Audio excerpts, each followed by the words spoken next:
इस करम का करो शुक्र कैसे अदा, इस करम का करो ইসলামী বিশ্ববিদ্যালয় কুষ্টিয়া কর্তৃক আয়োজিত আজকের এই সিরাত অনুষ্ঠানের সম্মানিত সভাপতি, সম্মানিত শিক্ষকবৃন্দ আছেন, আমার প্রাণপ্রিয় শিক্ষার্থীবৃন্দরা, ইসলামী বিশ্ববিদ্যালয় ইসলামকে ধারণ করবে, ইসলামী বিশ্ববিদ্যালয় ইসলাম চর্চা হবে, এটাই স্বাভাবিক। দুর্ভাগ্য আমাদের, আমরা ইসলামী বিশ্ববিদ্যালয়ের মতো প্রতিষ্ঠানেও ইসলাম চর্চা করতে গিয়ে বাধাগ্রস্ত হতে হয়।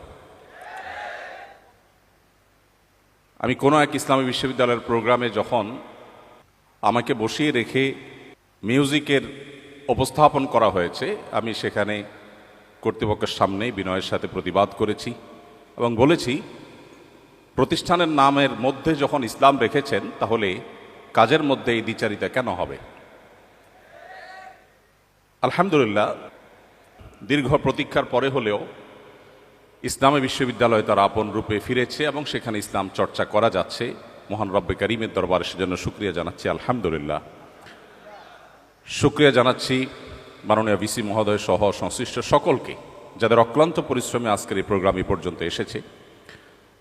আল্লাহ রাব্বুল আলামিন আমাদের সবাইকে এখান থেকে আলো গ্রহণ করবার তৌফিক দান করুন।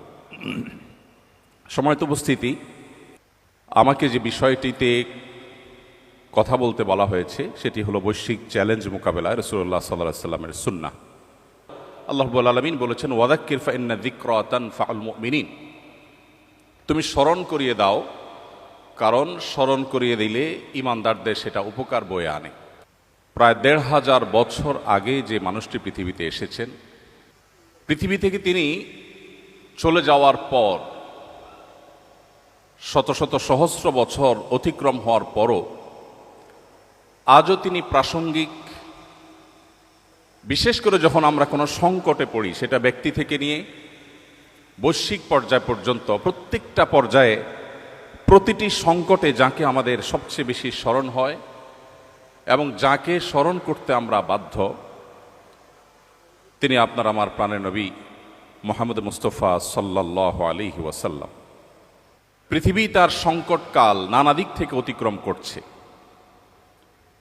পৃথিবী উন্নতি অগ্রগতির চরম শিখরে যেমন পৌঁছে গেছে, অপর দিক থেকে পৃথিবী অসংখ্য বৈশ্বিক চ্যালেঞ্জ এর মুখোমুখি আজ।